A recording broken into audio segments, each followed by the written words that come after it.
Good to see you all. Imoni. Oh, there's nothing to read yet. Okay, but soon.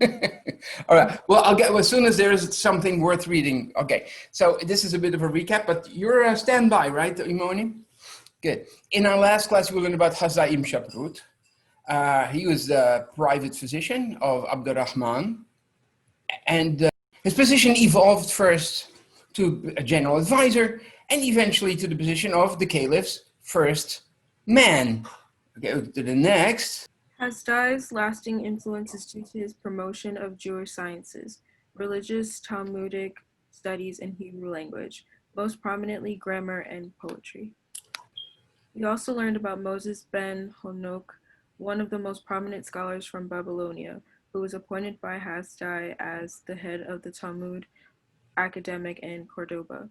This move would bring about two developments. Spain grew into the most important center of Jewish learning at the expense of Baghdad. Yeah, hopefully you got that from last class. I hope that this was clear last time already. But it's a bit of a recap, so we know where we are, and we connect last class to this class. This was a fun slide to make. The party scholarship and traditions developed according to Babylonian Judaism with little to no Palestinian influence. Correct.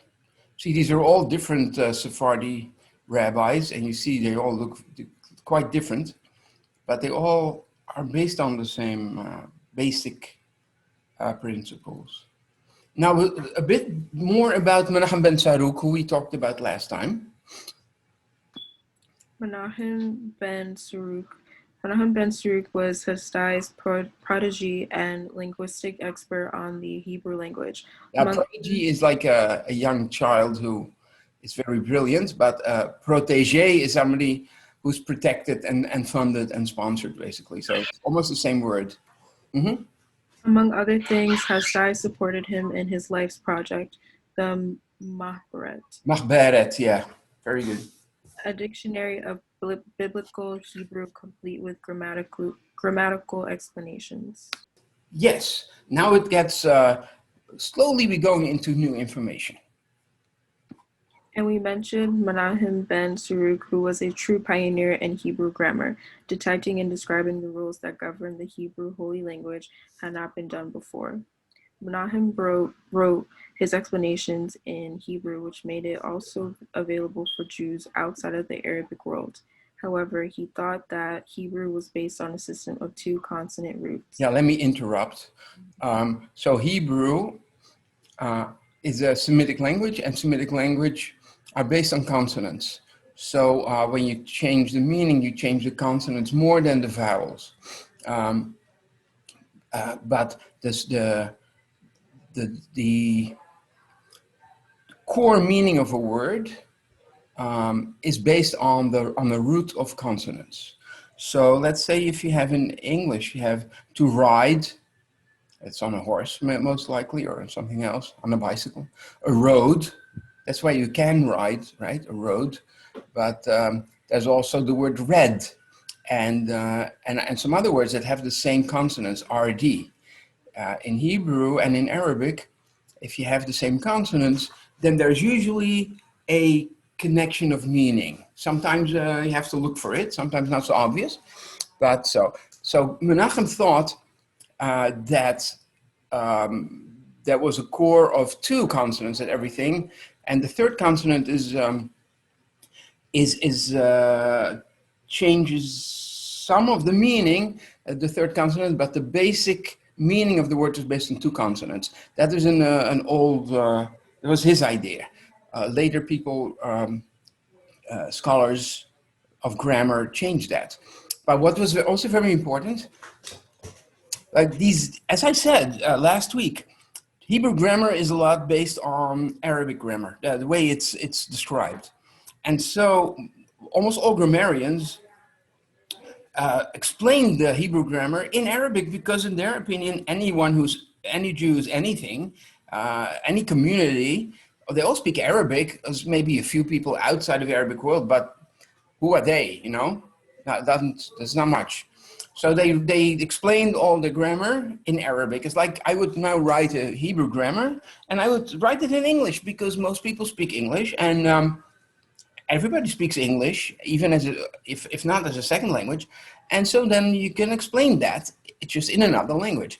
However, later there would be there were already communities outside the Arabic world, Jewish communities, but even though nobody paid much attention to it, but soon enough, these would, in a few centuries, they would become really important. And as a result, these people who didn't speak Arabic never had access to most of these grammars. But the one that Menachem wrote was in Hebrew, explained everything in Hebrew. His grammars were accessible to these non-Arabic Jews, basically. So even though his idea that the Hebrew is mostly built, a system is built on roots of two consonants, was debunked even during his lifetime, that spread into the non-Arabic, let's say Ashkenazi world, people who did not, who only had access to Menachem Ibn Saruk's grammar. And so the newer insights that Hebrew is built on, not two, but on three consonants, that did not reach the Jews outside of the Arabic world for a long time. So just the last paragraph of this page, please. After him, the next generation Hebrew grammarians, including his own students, followed a three-consonant root system, which is still today the accepted approach. Yeah, which makes more sense. It works better, and it's just, that's what it is. Okay. However, these grammarians wrote most of their works in Arabic, which made their more advanced insights inaccessible outside the Arabic world. The French rabbi and scholar Rashi, for instance, in his footsteps, many Ashkenazi is a word you're going to come across a lot, like Sephardi. You know that word already if you paid attention last class. Are Jews supposedly from Sepharad, that's the Hebrew word for Spain, right? So Sephardi Jews means basically Spanish Jews, even if it's more than that. Ashkenaz in Hebrew means Germany, or northern France. So let's call it Germany just to be simple.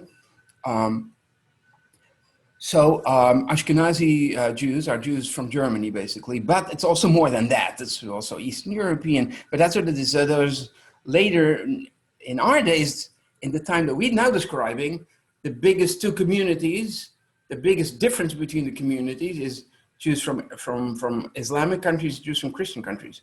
But later it would be Ashkenazi and Sephardi. And those two terms are very important to know. Yes, sorry. Many Ashkenazi scholars considered Menachem ben Saruk the expert on Hebrew grammar and often explained the text based on the incorrect two-consonant system. Yeah. Even modern. Okay, let's go to the next slide. You can continue. The Tasdai's support, this era also saw an unprecedented blossoming of Hebrew poetry. Yeah, there's a lot of poetry. This class is about poetry, so that's where we're heading now. Maybe one more, and then I'll go to someone else. The flourishing of Hebrew poetry was part of the Zeitgeist. Do you know that word? I've heard of it before. I just forgot what it it's a German word, and in German it's spelled with a capital Z because all nouns in German are written with capitals, but in English it's taken over. It's actually Zeitgeist. The Z is pronounced as TS in German, but people in English say Zeitgeist. Zeit or Zeit means time, and Geist is ghost. So it's really the time ghost. No, it means the spirit of the time. So sometimes there's something in the air, there's a trend going on. That's called the Zeitgeist. I'm teaching you English. Zeitgeist of the dominant Arabic culture. No person at that time was considered cultured and educated unless he or she could compose poetry. For Muslims, poetry was a skill in working with the holy tool of divine revelation, the Arabic language. Yeah, still even now in the Arabic world, poetry and working with words is so highly valued that if you write your poetry and you even not writing it yourself, just memorizing it and reciting it in a company is like you just played the saxophone, and you know, people would have parties, and instead of having a little band, they would have somebody who would recite. Sometimes, if it's a more religiously a group, they might recite Quran texts, and people, oh, he does it so beautiful, and just listen to the pronunciation and how he carefully makes a distinction between the long vowels and the short vowels and the double consonants and the single consonants. Oh, beautiful! And then he or poetry and the working of the word. It's like even young people in the Arabic world, the language is a tool, is almost like a divine tool. Just working with that, poetry could be extremely secular, but still the words are just have a power in the perception of the people. Yeah, so that also was happening in the Hebrew. The Jews lived in that culture, and they said, "Wow, we have a holy language. We can do the same thing. Our language is not only related to Arabic, but they considered actually Arabic like a Hebrew dialect often. So it's like the Hebrew was the real Arabic, almost the higher Arabic. That's what's actually one of the scholars that you're going to hear about Maimonides actually says that. No doubt he writes somewhere, Arabic is a perverse kind of Hebrew. Very interesting. It's definitely not the case, but that was what people thought. Okay, naturally. We'll go to someone else. Thank you so much, Imoni. Nayeli, are you there? So I read the slide? Yeah, would you guys like to read the slide? Yeah. Naturally, Jews felt an urge to show that their holy language, Hebrew, was at least as capable of expressing philosophies, ideas, with the same verbal beauty. Yeah, that's what happened. And so what, yeah. A new type of Hebrew poetry evolved based on the same principles as classic Arabic poetry. This style is called Andalusian poetry. Poetry. What do you think Andalusian comes from, the word? Al-Andalus. Does that ring a bell, I hope? Yeah. So Al-Andalus, and so then Andalusian means from Al-Andalus. Andalusian poetry, because that's where it really started flourishing. Yeah, so how does that work? Hebrew poetry based on the same principles as Arabic poetry. How does that work? Let's look. Now, this is a bit, yeah, you just read, and soon enough I might take over. Arabic poetry has a unique feature. In Arabic poetry, meter is determined by patterns of long and short syllables. A short syllable consists of only a consonant followed by a short vowel. A long syllable can be one of two things. Either it has a consonant followed by a long vowel, or it is a closed syllable, consonant, vowel, consonant. Yeah, so the examples of a short one is fa, wa, bi, mu, etc. Those are short vowels. Long vowels could be la, you, ni, so that's a long vowel, which is, if you want to apply that to Hebrew, it's a bit hard because you hardly hear the difference between long and short vowels in Hebrew nowadays. I don't know if it was in the Middle Ages in Arabic countries still, but so they have a problem. And closed syllables, lam, min, dur, so. What does that mean? It means that a syllable is closed if it ends with a consonant. Okay, so those are some examples. So good. So these are some. I will take over here, I guess, right? These are some patterns of Arabic meter. So the simplest one is called a schedule is called hazaj, and that is a short syllable followed by three long ones. So short, long, long, long, and another short, long, long, long. Then you have one that's called mudari', short, long, long, short, and then long, short, long, long. So there's a number like of poems that are written in that pattern. Of course, there's also end rhyme, and as normal, as all over. I mean, for a very long time, the most recognizable feature of poetry is end rhyme. That wasn't always the case. There were also older languages where begin rhyme was more important, but end rhyme is almost everywhere. Then you have one called mutaqarib, which is short, the syllables are short, long, long, short, long, long, short, long, long, short, long, long.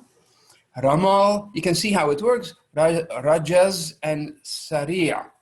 Sari means quick or fast, but it's long, long, short, long, long, long, short, long, long, short, long. Now, the ones that below that are, I typed in red because you will see maybe why. I don't know if that's possible to do, but these four, where the pattern is written in red, you cannot apply to Hebrew. Because you will see you never have a short syllable at the end of a word, and you also never have two short syllables next to each other. So for instance, number 8, mutadarik, short, short, long is impossible. You cannot never have two. But well, what does it mean in Hebrew, short, long, long? We know it in Arabic what a short consonant is, and we know what a long consonant is now. But what is it in Hebrew? I'm going to go to the next slide. I will also not ask you to read this, but I'll give you an example of hazaj. Here you see hazaj, which is short, long, long, long, short, long, long, long. Here we go.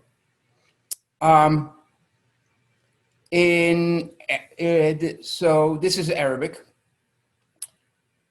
So the red syllables on the left, this is transcribed into our letter system. The red syllables are short consonants in Arabic. Ta and va and I and ta and bi and fa and ra, sa. The others are long. Nas ends with a consonant, therefore it's considered a long consonant. And sak also. And na is a long a, so a long vowel is also considered a long syllable. So ta nasakna bi uzlati wa asmatna bi da'wati wa lam nusal falam nu'i ila anza rana al-muhyi ta'allamna sa'adati. I don't know if it sounds poetic to you, no idea. But I wrote it on the top right with Arabic with Hebrew letters. That's how Arabic was written by Jews. And what it really means is we became hermits, pious and detached, but our prayers grew silent and mute.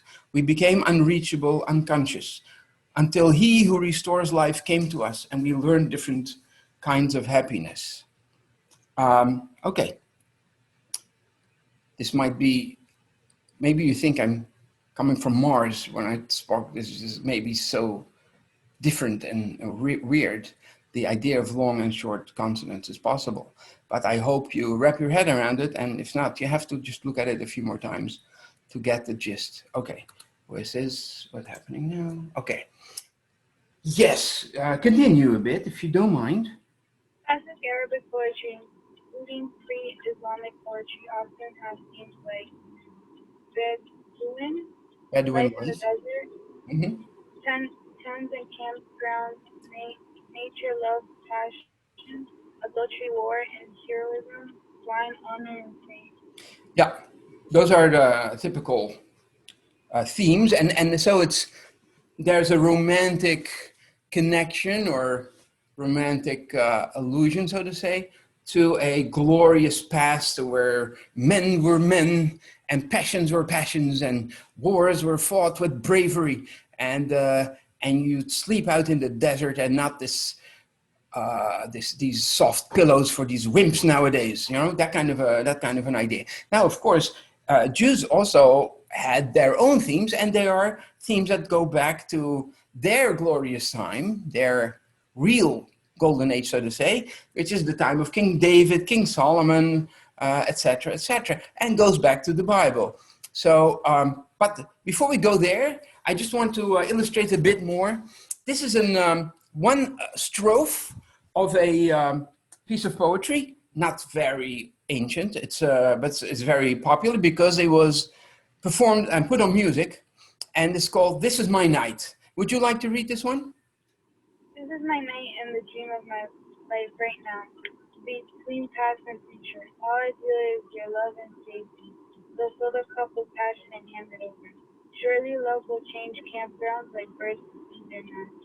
For campgrounds will always move on. They will see us as we see them. Abandoned like will play its game on us and mock us. So come on, now our love is more than ever.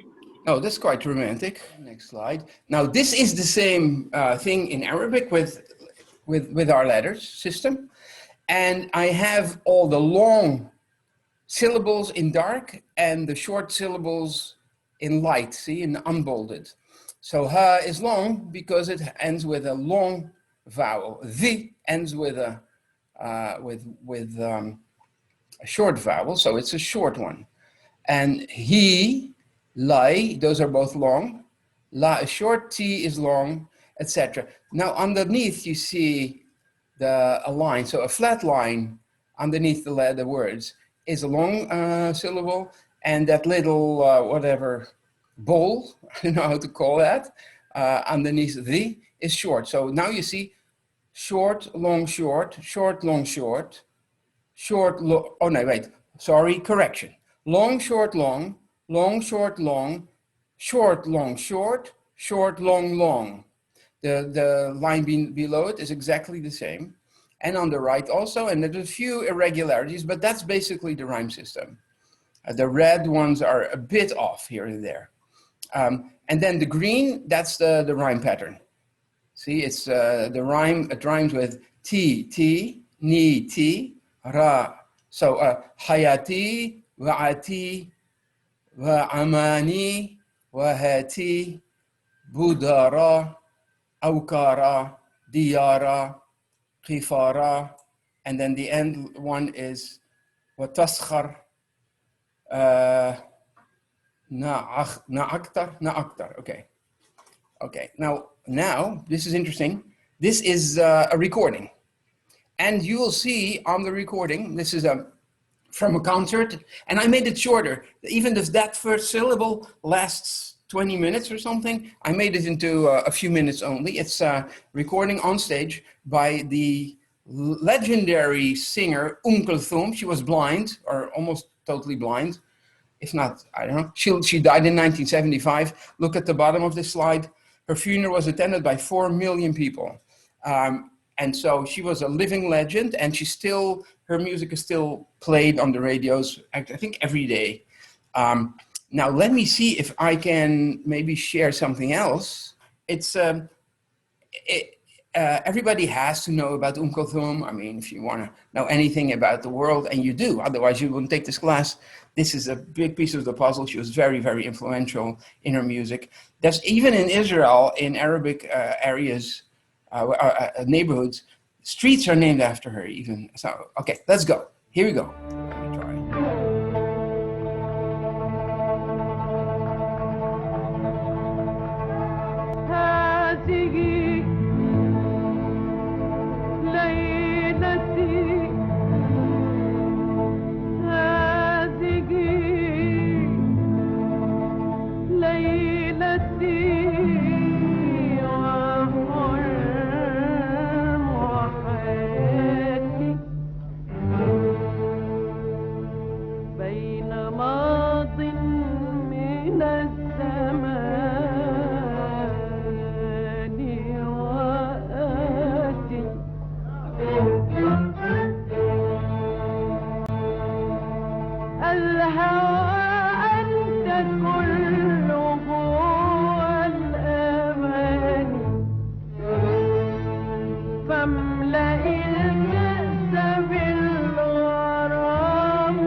Yeah. Cool. I think it's like you see how she was venerated, like, and the poetry and the music. It just gives you, I think, an idea of the enthusiasm of poetry. So awesome. Okay, now let's go to there's Brittany. It's Brittany. Hi, Brittany. Could you read now, or you're not ready? Yes, I can. Okay, Brittany, go ahead. Hebrew poetry used many of the same themes. Andalusian Jewish poets wrote love poetry, drinking songs, dirges, etc. In addition, Hebrew poets found their inspiration in the language of the Hebrew Bible, such as the imagery from the Song of Songs. They especially endeavored to employ a pure classical Hebrew with correct grammar. Yeah, so that was so we already saw that grammar was studied in depth, but now this becomes also applicable, of course, to, you're not gonna write grammar in poetry in faulty grammar. That is not really good poetry. This is one of the important people from our course, Dunash ibn Labrat. He lived to his 70th year, from 920 to 990. Yes? Dunash is often seen as the founder of Andalusian Hebrew poetry. He started as a student of Saadia Gaon, came to Cordoba, and became a celebrated poet. Dunash created a system distinguishing short and long vowels in Hebrew.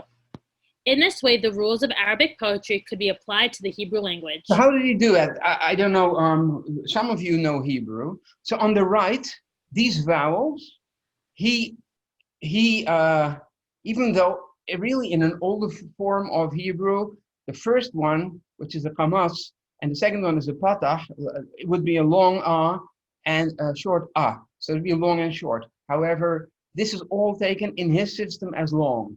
All these vowels on the right are long, and the vowels on the left are short. And these are what they call chatef vowels. The one that looks different, that's for those who know, is the vav with a shuruk, basically, a W with a dot inside. Only that would be a short vowel in the beginning of a word, because it is this is for insider, sorry, because it replaces the v. So it means and the v has a shava, and there it's considered as a short vowel, but inside the word it's a long vowel. So it's a bit confusing maybe, but that's how it works.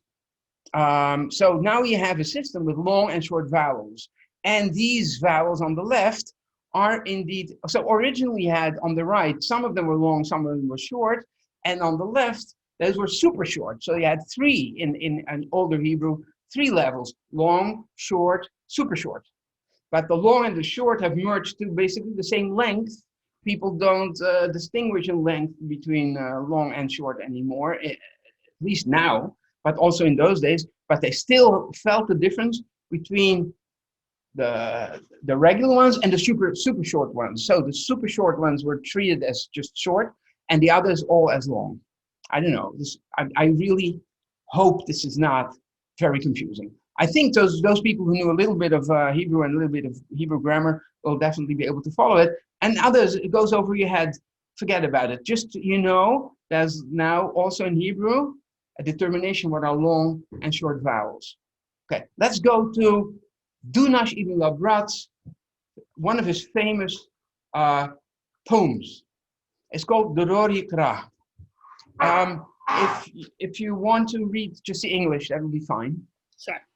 He will proclaim freedom for all of his children. Pleasant is your name. Right, sorry. What happened? Go from left to right, back and forth, sorry. Oh, okay. He will proclaim freedom for all his children, and he will keep you as the apple of his eye. Pleasant is your name. It will not be destroyed. Repose and rest on the Sabbath day. Seek my sanctuary and my home. Give me a sign of deliverance. Plant a vine in my vineyard. Look at my people, hear their laments. Yeah, and so this is 2 strokes. We'll go to there's 4 strokes in total. These are the others. Tread the winepress in Bosra, and Edom also well, which has become powerful. Crush my enemies in anger and fury. On the day when I cry, hear my voice. Know wisdom that your soul may live, and it shall be a crown for your head. Keep the commandment of your Holy One. Observe the Sabbath, your sacred day. Yeah, it's a song that is sung on Shabbat in many congregations and households, not in synagogue, but just around the Shabbat table in the families. Now, do you see the green letters? So there's both of them, and I'll go back to the slide before. They all have D, W, and Sh, right? So that spells his name, Dunash. That's his first name. So he spells his name in every of these four strophes. Now you see on the top, this is also the easiest one to realize in Hebrew, Hazaj. It's on the top right. Short, long, long, long, short, long, long, long. So now look at the short. I have the vowels, the very short vowels. I have here in red, and these and hanging in the air, basically, most of them. So if I pronounce the short syllables a little higher than the long ones, then you hear the rhyme. So rorikra le ben imbat we nin yin sorchem ke mobabat de roshnavi ve ulami ve ot yesha seimi. So that's you hear now. Netasorek ve toch karmi.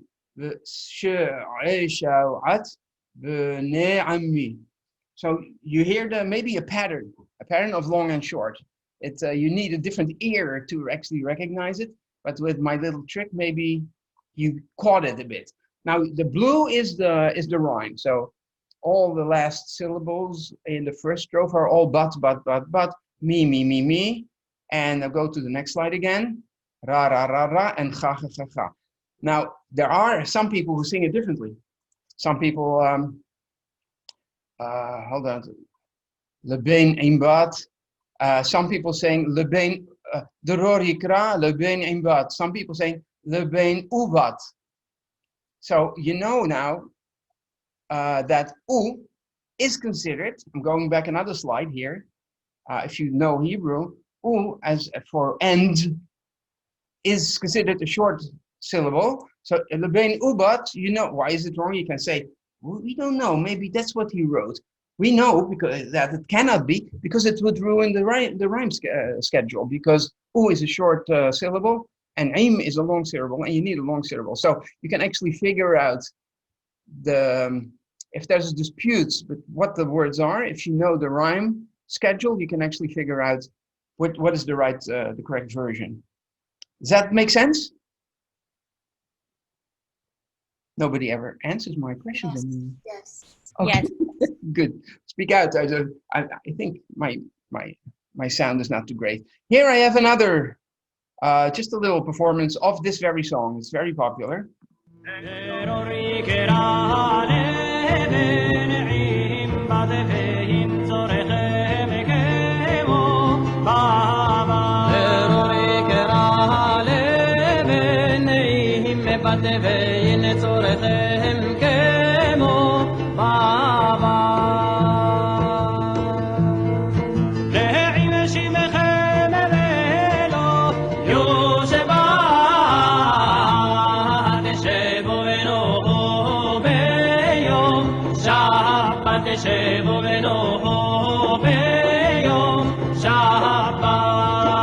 Not again, that is not necessary. I think a lot of you probably know the tune.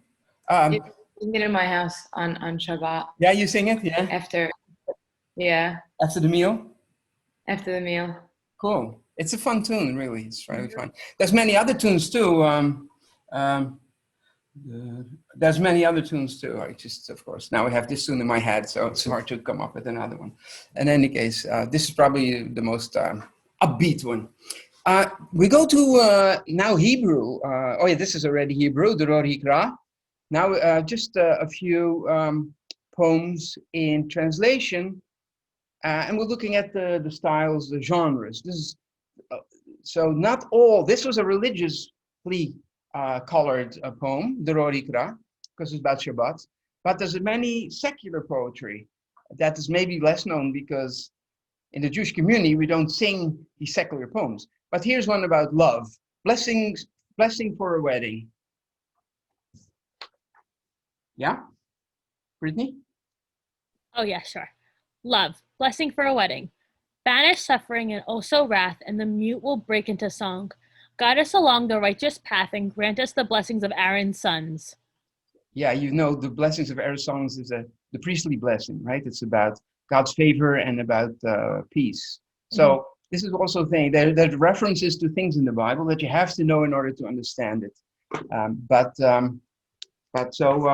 it's short and beautiful. So somebody wrote that for to honor a couple at a wedding.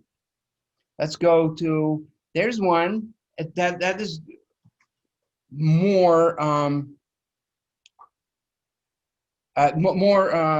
religious. Yeah, it's about mourning for the destruction of the Jerusalem and Israel and the temple. It's frivolity versus pietism, wine versus Zion. I wrote it. This poem is called Drink, he said. Do you want to read this also, Brittany? Sure. Drink, he said. Don't doze, drink wine, aged well in barrels, near henna beds and aloes of myrrh mixed in with rose, in pomegranate groves, by grapevines and date palms, we'll sing our songs and psalms, by tamarisks and rose. Each of the trees there grows with branches and fine fruit, and all the birds there flute their avian adagios. Adagios. It has to rhyme with grows. I rewrote this so it all rhymes, so try to, yeah. We'll drink along the meadow surrounded by carnations, with wine and jubilations we'll drive away our sorrows. This is what you propose. How dare you think of wine? God's temple and his shrine are held by unclean foes. Are you so ill-advised to be an epicure, while we are now obscure, detested and despised? Yeah, that's a bit froom, so to say, a bit religiously inclined. It's just, let's not party, because our temple is in ruins, basically. But there was a lot of partying going on in those days. There was a lot of optimism, and it's more it's more a poetic exercise, I would think, than that it was than anything else. Okay, so here, this is extremely interesting. I'm going to look for another reader, and thank you so much, Brittany. Presley, I see you. Presley, can you hear me? I can hear you. Good. Okay, Please go so ahead. the first known Hebrew poem ever written by a woman is by Dunash, Labrat's wife. Her poem was discovered in the Cairo Genza in an exchange of letters with her husband. In this poem, Miss Labrat chastises her beloved for leaving her and his family while he traveled to far-off lands. Yeah, so here is Dunash ibn Labrat's wife. We don't know her name. Let's call her Mrs. Labrat. Actually, that could be a play on words, Labrat, but no, that would be a bad joke. She's a very kind person, so to listen to look at the words, because she loves her, she misses her husband who is on a trip. And what does she write? She writes also in Hazaj, short, long. Yeah. I don't know what's happening here. Please read the English. Will her love recall his graceful doe, cradling her only son while left alone, who set his right hand seal on her left hand? Did she not place on his arm her precious stone? That day she made a keepsake of his cloak, and he made hers a keepsake of his own. Would he remain in any of the land of Spain if her prince had taken half his lover's throne? Yeah, it sounds very beautiful. Of course, when you want to make it nice in English and rhyme, it's harder to follow than in, but it also sounds, but it has the same sound as in English. So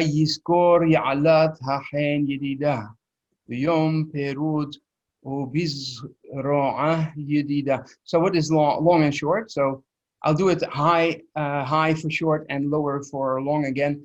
يذكر علتها حين يديدة بيوم بيروت وبزرعة يديدة. وسمحومت يمينو على سمولة وبيزرو هلو سما تميدا. That's the pattern. But very gifted, very good. Okay, now let's go. There's something happening. There's something cooking between Dunash ibn Labrat and Moses Menachem ibn Saruk. What is cooking here? Yeah. There was also criticism against Danash's poetic innovation. The opposition was particularly fierce from Menembem's Saruk. Menachem. Of course, Menachem. Menahem Saruk. Of course, no one likes to be ridiculed for his life's main project, which is what Danash and his students had done. If you remember the contention or the conflict was, he was following a system of 2 consonants, and Dunash and his students all said no, the root is 3, and so his students were actually making fun of him, making poems ridiculing Menachem's idea. So that's painful. Okay. They had criticized his dictionary, as it was all based on the theory that all Hebrew words consist of a 2-constant root. Danash understood correctly that, except for a few exceptions, Hebrew words are based on a root of 3 constants. Yeah, but they rubbed it in a bit too much, probably. What happens? Hasdai im subroot like Danash quite a bit, and when Menahem kept complaining about Danash and even refused to stop, Hasdai threw Menahem out of his house on Shabbat and had him in prison. Menahem died in prison not long after. Yeah, Menachem lived in Dunash's house, so he was kicked out and imprisoned on the Sabbath because he probably went on and get rid of this, whatever. That was a conflict. Now, Hazaim Shaplut is the most powerful person in the country. You can only do so much, and when you're very powerful, people get big egos sometimes. At least there is a danger. Later, he wrote letters and back and forth, and I think after a while, Hazdai felt compassionate to come out, but he got already so sick from the prison that he died. He died. Now, let's go to love poetry. There's plenty of it. This is written by Yitzhak ibn Khalfun. It's actually a funny one, if you see the humor, of course. Go ahead, Presley. Love me in stirs. Love in me stirs, and I am bound like a deer, just to see my lady's eyes. Her mother, uncle, father, and brother are gathered around when I arrive. I look, but turn away as though she had never driven me wild, afraid of them while I long for her, like a woman mourning her only child. Yeah, he's like, I want to see her, And then these broad family come and, what are you looking at? My daughter, and you're like, this is another one. Do one more, please, Presley. My dear love, I've asked you gently and pleaded with you repeatedly. I turn to you as a tower of strength, a shield and a buckler before my enemy. A hot day's shelter against the sun, a stove on a day that's cold and wintry. And like Elkanah remembered Penina. Now, this is one of these occasions where this is a reference to biblical stories. Yeah. Elkanah remembered Penina. May the Lord take note, you remembered me, and sent me, bless you, a piece of cheese. But what good is cheese when I am thirsty? Yeah, he thirsts for love, and she gives him salty cheese, and it's funny in a way. It's supposedly funny. Okay, now we'll go to a poem written by Moses ibn Ezra, and some of his, which is very interesting. Some of his poetry is still read on high holidays in Sephardi Jewish communities. In the service, he wrote religious poetry, but he also wrote secular poetry. So it's very interesting that religious people were also into the secular, mundane things and celebrating life, basically. And that's kind of cool. Anaya, yes. Anaya, yes, sorry, I didn't get it right. Please read this. Beautiful is the loved one as she sways in the dance, like a bow of the myrtle, her unbound tresses billowing around her. She slays me with the arrows of her glances. They are drunk with my blood, but she shows no mercy. Yeah. Well, he is in awe of this beautiful woman. Rabbi Moses Ibn Ezra is not is still looking at the dancing ladies and appreciating feminine beauty, basically.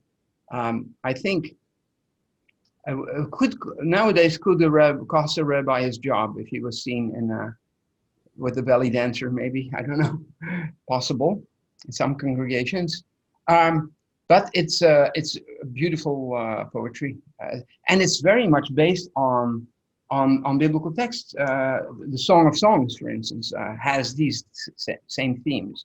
Of course, rabbis have taken that entirely metaphoric sense, these texts, these biblical texts, and saying, no, it's not about the body, it's only about spirituality. But that's not how Moses Ibn Ezra takes these themes from the Song of Songs and uses them. Here's another one. Give me for my soul those bestious maids, Beauty. with hair like night, with faces like moon, singing with lutes held to their breasts. They seem like nursing mothers to their babes that croon. Yeah, some imagination, right? Okay. Here's a wine song written by Yehuda al-Ḥarîzî, and he's also wrote religious poetry. When you read this also? Here under the leafy bowers, where coolest shades descend, crowned with a wreath of flowers, here will we drink, my friend. Who drinks of wine, he learns that noble spirit's strength, but steady increase earns, as yearns stretch out in length. 1,000 earthly years are hours in God's sight. A year in heaven appears a minute in its flight. I would this lot were mine, to live by heavenly count, and drink old wine at youth's eternal fount. Yeah, so he's it's poetic. I would is archaic English a bit for I wish. That's I wish this lot were mine, meaning of heaven. If 1,000 years could go by and I will only age for 1 year, then I could go on and enjoy life forever and still be young. That's his. Now you would think that, of course, Jews are allowed to drink wine, but and they did, obviously, looking at this text. So that's probably why. But why they wrote this? But also Muslim poets also wrote about wine, and it seems that in those days they drank regular glasses of wine because that's they vividly also wine was one of the big themes in poetry, both Arabic and Hebrew. Now, okay, Sir, I don't know Al-Rahman how to III. pronounce that, passed away in 961. Hassadi also served under Abdurrahman's son, Al-Hakam II. Al-Hakam. I don't know, were you here last Tuesday? Yeah, I'm Okay. just not good at pronouncing. Sorry? I'm just not the greatest at pronouncing their names. Okay. Favored science even more than his father. He built a university and a library, but Al-Hakam had a personal problem that had political ramifications. What was his problem? While it has become apparent already in the light of appointing Jews to high positions that the Caliphies of Cordoba were not very strict in the application of Islamic law concerning Al-Hakam, there were other issues. Yeah, what was the point with Al-Hakam that he was not very strict on Islamic law? The next slide will show. Yeah? Al-Hakam kept a male harem with adjuncts. Eunuchs. Do you know what a harem is? No. Oh, a harem is when a king or a caliph usually has a house and he has female slaves and concubines and wives, and he can go there and just pick one whenever he wants. There's like a whole, basically a wing of the palace just for women that are his, basically at his disposal, sex slaves or whatever it is, you know. But he had a male harem. And what are eunuchs? Do you know what eunuchs are? No. Eunuchs are castrated men, so their productive organs are cut off, and sometimes the castrate could be just his testicles are moved, but in the Arabic world, typically the whole thing was cut off, just even the penis. And so many people died also in the procedure because there was not a lot of inflammation and stuff. And just I thought maybe some people don't know what eunuchs are. So eunuchs are often used to guard the women harem, because they cannot, the caliph or the emir will not be afraid that the man who guards the harem will actually sleep with the women, so they cut off their whole private parts. But that's been going on for a long time. You see here, I have photos here on the left. This is a Persian girl in Iran with an African eunuch. It's from the Qajar period, so it's not too long ago. All the way on the right is a Korean eunuch. That's a boy, and he doesn't have anything, just a little pee hole. And in the middle, you see the Chinese empress, all with eunuchs. In the Chinese emperor, in the Forbidden City, only eunuchs were allowed. Now, there is something really weird. This is already very weird. Actually, in Arabic countries, most African slaves, there were a lot of them, were all castrated, basically. And this explains why, even though in the Arabic world there have been more slavery than in the Americas, even more black slavery, why there's not so many black descendants in these countries? Because they couldn't reproduce because of that. Now, this is the next slide is almost weirder, because in Italy, used to be for a while, that sometimes boys with a good voice were castrated so that their voice wouldn't drop when they got to puberty. So the result is a remarkable matured boy's voice. So they still had a penis, but no testicles. And so the last Italian castrate singer was Alessandro Moreschi, who died in 1922. And I have a recording here where he sings Ave Maria, but it's like a weird, really, it just gives me the goosebumps. You see, history is sick sometimes. Okay, now here, read this.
His father too had openly kept 2 harems. So hold on. So his father of Al-Hakam II was, of course, Abdurrahman III. He had a female harem with women, because any ruler has a harem. That's what you have. But he also had a male harem, so he was inclined to boys also. Yeah, and one with female concubines and one with young men. I'm sure eunuchs. Al-Hakam was the Arab leader. Yeah. Al-Hakam was the son of Abdurrahman III, right? I thought Abdurrahman was oh, never mind. Yeah, okay, thank you. He was the caliph, right? Wait, Al-Hakam was Abu Rahman's son? Yeah. Oh, okay, thank you. Go back to last I just confused yesterday. Okay, continue, please, because the time goes too fast. His father too had openly kept 2 harems, one with female concubines and one with young men. A story is recorded that Abd al-Rahman fell in love with a 13-year-old Christian boy, later enshrined as a Christian martyr called Saint Pelagius of Cordoba, who refused the caliph's advances. So he was like, I'm not going to do that, whatever you do. He had the boy tortured, his arms and legs cut off, and finally decapitated. Yeah, not very nice. It says in 925. This is luckily this is in Dutch, so I could read this. Yeah, interesting find. Now we have also, dear people, homo-erotic poetry as a whole trend. There's a fawn is a young deer or a young hart, basically. In Hebrew, that's called Savi or Savi or Tzvi or Savi, and Sabi in Arabic means a young man.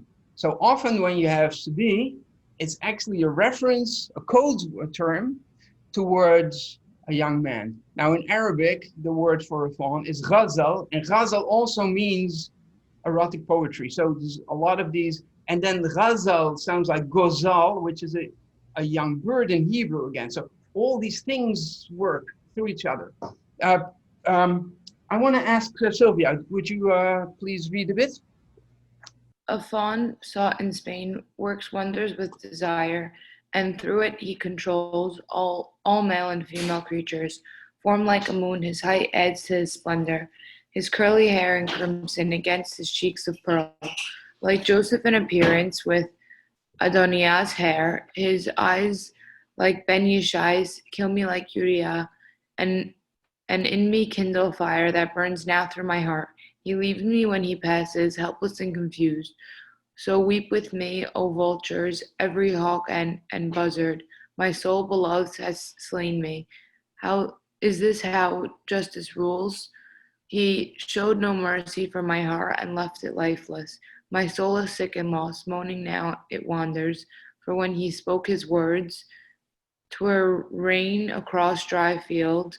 Raise me from this hell and let me fall no more. Yeah, so there is plenty of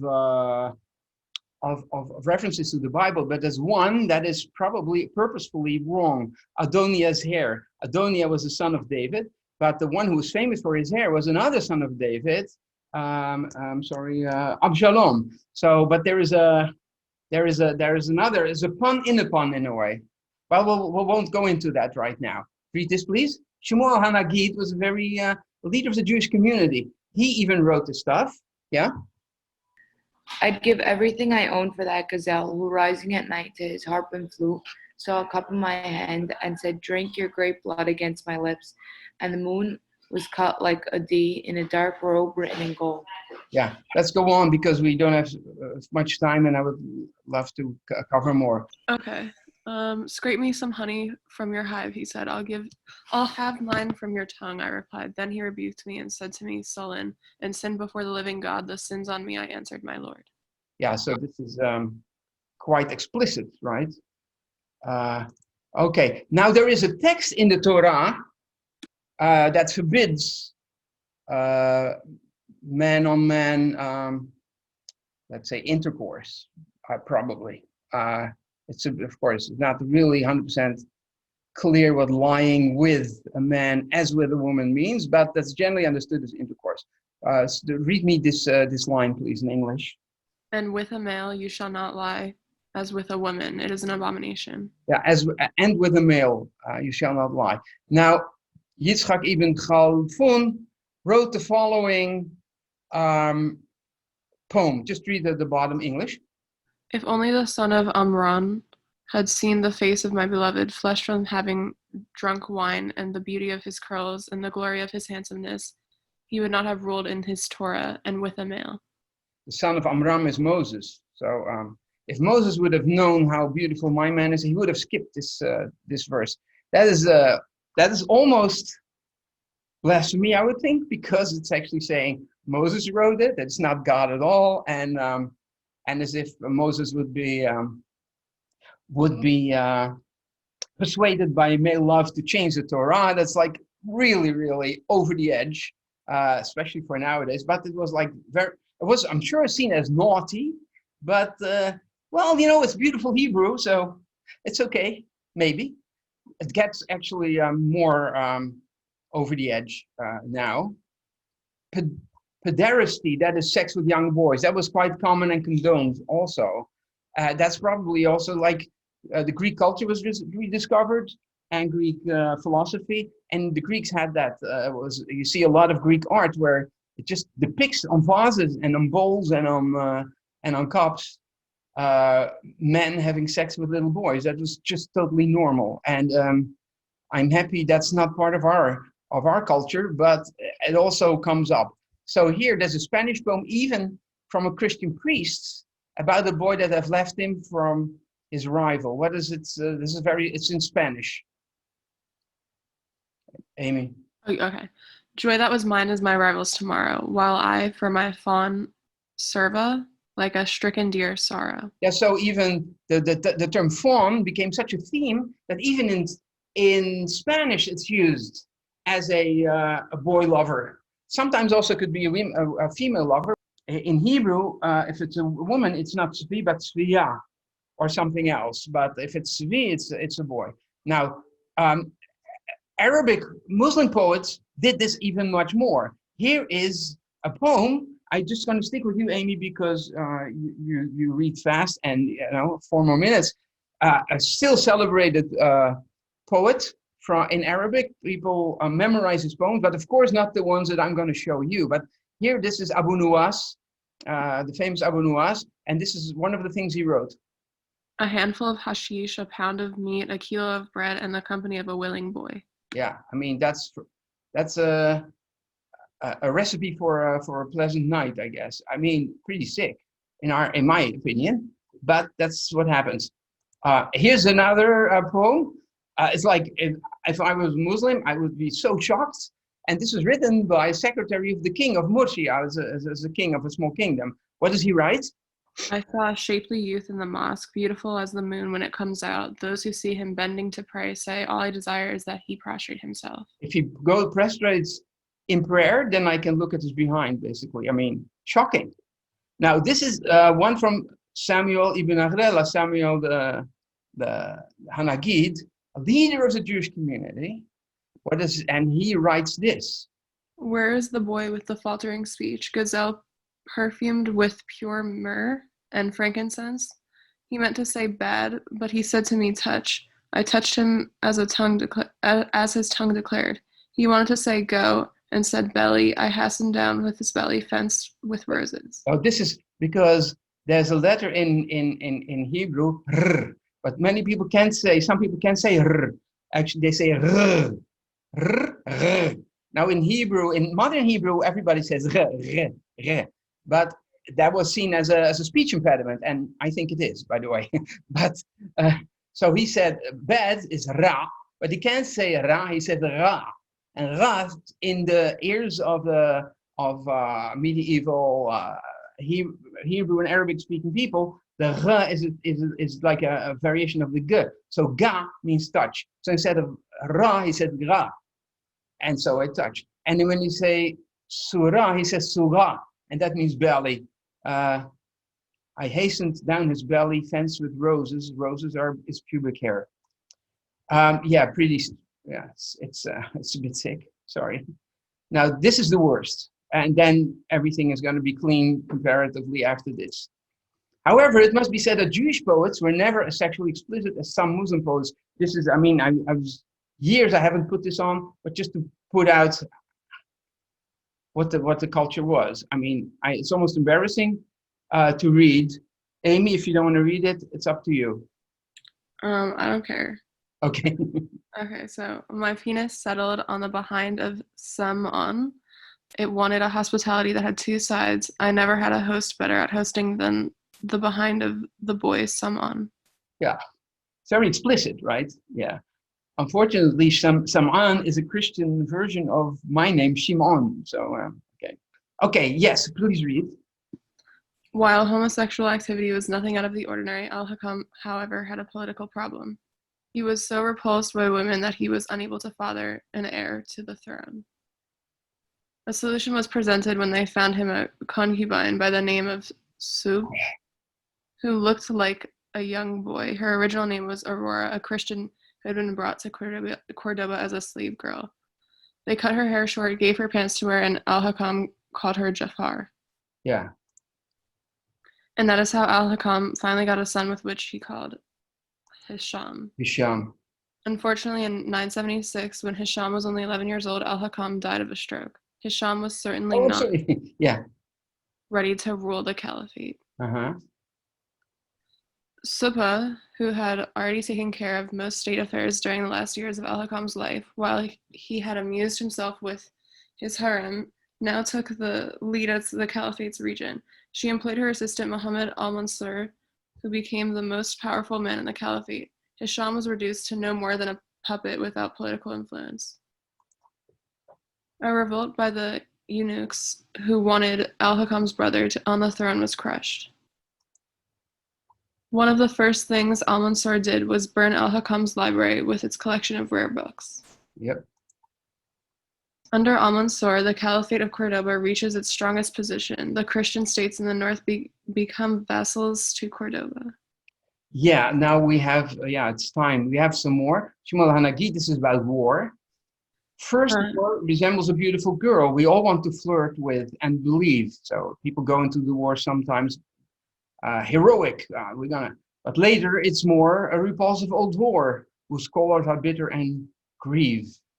There's liturgical poetry. This is one for Day of Atonement.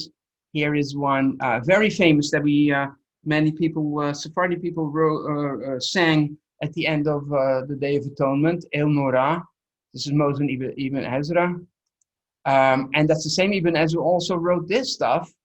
My heart mourns because of the son of Kedar, which is an Arab boy. A fawn, here you go, lovely of appearance, young of years. His cheeks are like scarlet and black his hair, and his lips are like crimson. There's a wordplay, mourning and Kedar, like Hikdir and Kedar. But it's the same Moses Ibn Ezra that wrote one of the most spiritual and uplifting religious poetry. And so it's really interesting that these things went hand in hand. This is another one of similar stuff. You can read it all about gazelles. Now let's just read the last two slides and then we have to call it a class. Do you want me to read them? Yes, please. Good. Okay. After the death of Al-Manṣūr in 1002 and the death of Al-Manṣūr's son Abd al-Malik in 1008, a civil war broke out between different groups of Arabs, Berber, and Slavic forces. The caliphate fell apart. Hisham was still, at times, used as a puppet ruler. He spent his life between prison and his male harem. Eventually, Hisham was killed when a coalition of Berbers and Castilians plundered Cordoba in 1013. So that's wrong, sorry, but in 1013, that's the end of the famous Umayyad Caliphate. It's over, falls apart, and we're going to see next week what happens. Is this the end of the Golden Age? Yes, but there's a second Golden Age shortly after. This is our last slide. In our next class, we will see more examples of Andalusian poetry when we learn about Samuel Hanagid and Ibn Gabirol. Ibn Gabirol is our main character for coming Monday. That was quite a class. There was a lot of stuff in there. thank you so much for everybody who participated. Thank you. And, what? Thank you. No, absolutely. Okay, no questions, people? Sure? No? Thank you, Professor. Thank you all. Thank you. Have a great weekend. Have a beautiful weekend. For those who are Jewish and observant, have a great Sukkot this weekend. And Thank you. You too. see each other next week. Bye-bye. Thank you. Bye. Bye.